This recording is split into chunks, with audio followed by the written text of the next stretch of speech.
کیونکہ میں نے ذاتی طور پر بڑی کوشش کی کہ مجھے یاد آ جائے کہ میں نیچے کیسے آیا تھا، کوئی یاد نہیں۔ کیوں؟ کہ ہوش و حواس میں نہیں تھی روح اس وقت۔ قول و اقرار ہوئے ہیں، اس کے بعد جو دوسرا قول اگر ہوگا تو وہ کب ہوگا؟ جب مرشد سے آمنا سامنا ہوگا، مرشد کا آمنا سامنا ہوگا، مرشد اس روح سے پوچھے گا چل کھڑی ہو جا۔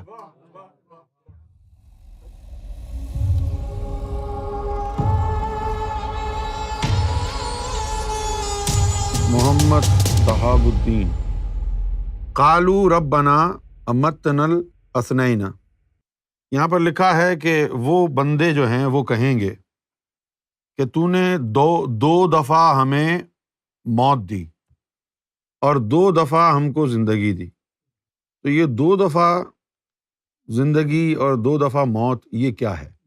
یہ سمجھ لیتے ہیں۔ ذرا بورڈ لے آؤ اخلاق۔ تخلیق ارواح امر کن سے ہوئی نا، کہا کن فیکن تو وہ ہو گیا، تو یہاں روحیں بن گئیں، اب ان روحوں کو کہا الست بربکم، کیا میں تمہارا رب نہیں ہوں؟ انہوں نے جواب دیا جی قالوا بلا شاہدنا، اقرار وغیرہ لے لیا۔ اب جو امر کن سے بنایا تو یہ زندگی دی نا، ایک زندگی ہو گئی۔ کتنی زندگی ہو گئی؟ اب بھائی یہ بنایا ہے، ایک لائف ہو گیا نا۔ جب ان سے اقرار وغیرہ لے لیا، اب جو ہے آپ کو سمجھنا ہے ایک کیفیت، قرآن مجید میں بھی آیا ہے، حدیث میں بھی آیا ہے، اللہ تعالیٰ نے نوم کا مطلب ہوتا ہے نیند، سونا۔ نیند کو اللہ تعالیٰ نے اخی الموت کا لفظ کہا ہے۔ اخی کا مطلب ہوتا ہے بھائی، کہ نیند جو ہے وہ موت کا بھائی ہے۔ کیسے؟ تم سوئے ہوئے ہو، تمہیں پتہ ہے تمہارے آگے پیچھے کیا ہو رہا ہے؟ نہیں پتہ نا؟ تو یہ ایک عارضی موت طاری ہو گئی۔ کیا ہو گئی؟ اخی الموت، موت کا بھائی ہو گئی۔ تو جب آپ سو جاتے ہیں تو ختم، آپ کو کچھ پتہ چلتا ہے؟ کوئی آگے چلا گیا آپ کے روم میں، لائٹ کھول دی، لائٹ بند کر دی، پتہ نہیں چلتا۔ اس لیے نیند کو موت کا بھائی کہا گیا۔ اب آ جائیے، جب اللہ تعالیٰ نے ان سے سب سے یہ وعدہ وغیرہ لے لیا، جنت وغیرہ یہ جو بھی لوازمات تھے یہ سب کچھ دکھا دیے، اب یہ وعدہ ہو گیا، صحیح ہے۔ اس کے بعد اللہ تعالیٰ نے ان پر عارضی کیفیت موت طاری کر دی، جو نیند میں ہوتی ہے، کہ وہاں پر ان تمام ارواح پر عارضی نوم کہہ لیں یا موت کہہ لیں، وہ طاری کر دی۔ یہ بات میں کیوں سمجھا رہا ہوں اتنا زور دے دے کے؟ کہ بہت سے لوگوں نے، ولیوں نے یہ کہا کہ جی ہم کو تو جو ہے نا وہ یاد ہے، ہم کس کے محلے میں کہاں رہتے تھے۔ قول و اقرار کے بعد تو روحوں کو خفتگی میں رکھا، جیسے انجیکشن لگا کے بے ہوش کر دیتے ہیں کوما میں۔ قول و اقرار کے بعد اللہ نے روحوں پر وہ کیفیت طاری کر دی جو کوما میں ہوتی ہے۔ جیسے مردہ کو برف خانے میں رکھ دیتے ہیں مورگ میں جا کے، تاکہ اس کا جسم خراب نہ ہو، اسی طرح یہ اقرار وغیرہ لینے کے بعد ان پر جو ہے یہ کیفیت ایک طاری کر دی کہ یہ خفتہ حالت میں رہیں، ہوش و حواس میں نہ رہیں۔ کیوں؟ بعد میں ڈسکشن ہو، جنہوں نے جنت کے لذات چوز کیے تھے ان سے ملاقات ہو، وہ کہیں بھائی تم نے یہ کیا کیا، یہ کیا ہوا؟ یا جو اللہ کے ٹکٹکی باندھ کے دیکھ رہے تھے ان سے ملاقات ہو اور وہ کہیں کہ ابے یہ کیا کیا تم نے، جاؤ جا کے بولو کہ ہمیں تو چاہیے۔ سارا نظام بگڑ جاتا۔ لہٰذا اب یہ قول و اقرار ہو گئے، چلو بند کر دو سالوں کو سب کو۔ تو ان کو جو ہے خفتہ حالت میں رکھ دیا، سوئی ہوئی۔ اچھا، اب وہاں سے جب نیچے آئی ہے، کیونکہ میں نے ذاتی طور پر بڑی کوشش کی کہ مجھے یاد آ جائے کہ میں نیچے کیسے آیا تھا، کوئی یاد نہیں۔ کیوں؟ کہ ہوش و حواس میں نہیں تھی روح اس وقت۔ قول و اقرار ہوئے ہیں، اس کے بعد جو دوسرا قول اگر ہوگا تو وہ کب ہوگا؟ جب مرشد سے آمنا سامنا ہوگا، مرشد کا آمنا سامنا ہوگا، مرشد اس روح سے پوچھے گا، چل کھڑی ہو جا،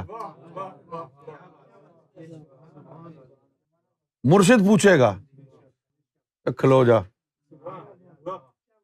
نہیں؟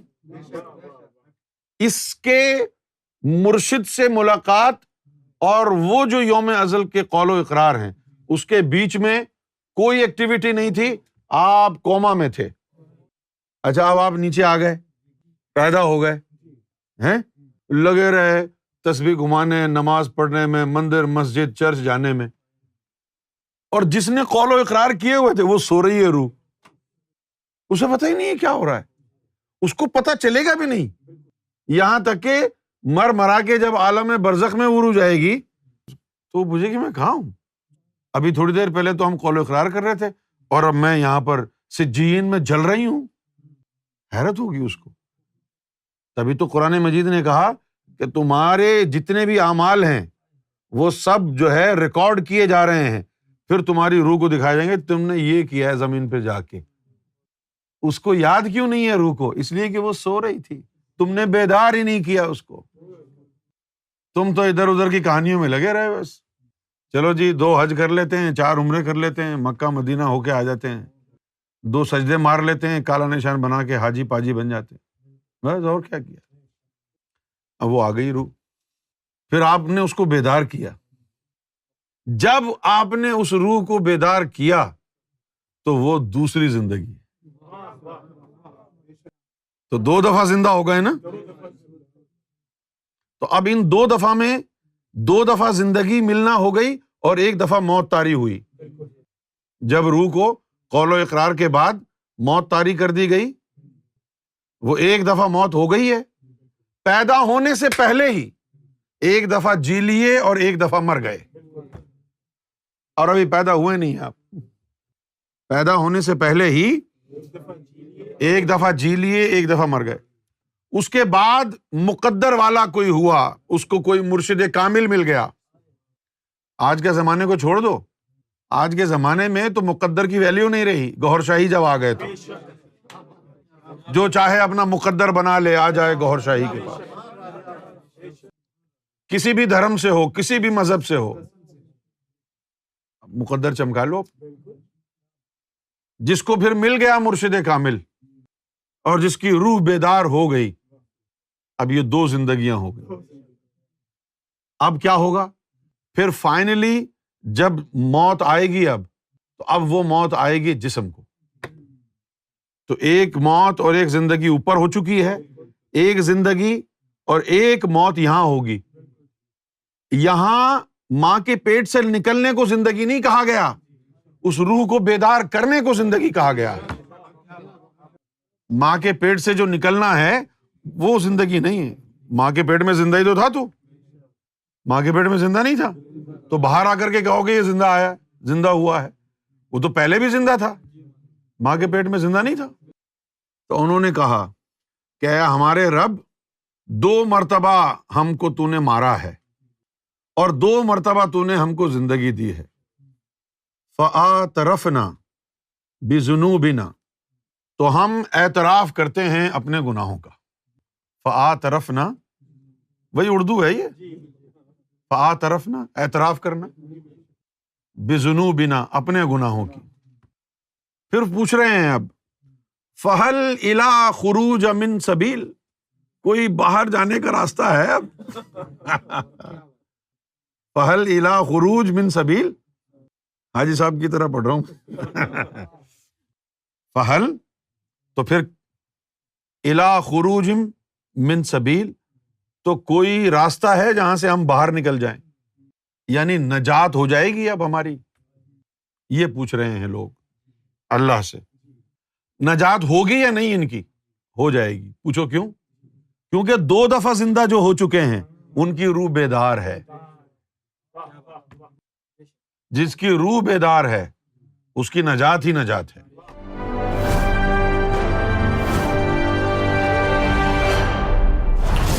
TV, bringing light, love, and peace in your life.